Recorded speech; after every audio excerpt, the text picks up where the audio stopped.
For 4 years, my students has asked me if it's true that our school will close. For 4 years, parents have believed that our school might close down in the middle of their students' junior high experience and have made another choice because of it.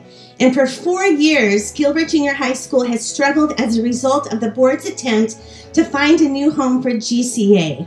I, for one, and my colleagues and our students and their families are tired of that struggle. We listened to our school get denigrated and destroyed, and you have made choices that have made it almost impossible to keep our campus populated, and then you point the spiny finger at us and blame at our plate.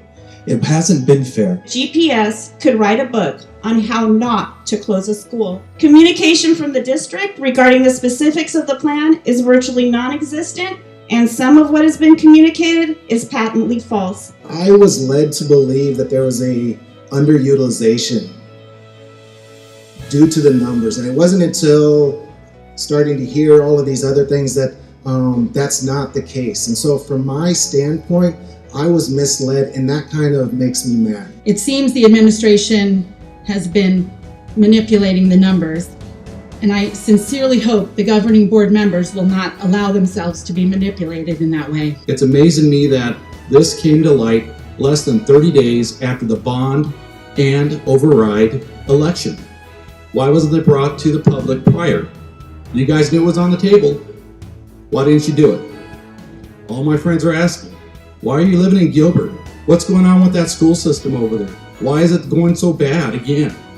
Why? You guys should be talking to us to tell us why this didn't happen. You're the board. It's really sad. You're making this community look really bad again. Just like 3.5 years ago, it's a bad decision. And how do we know it's a bad decision?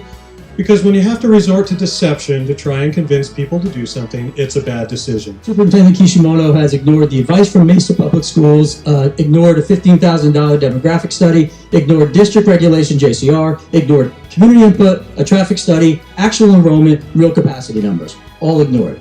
So it boils down to this. Will this governing board govern?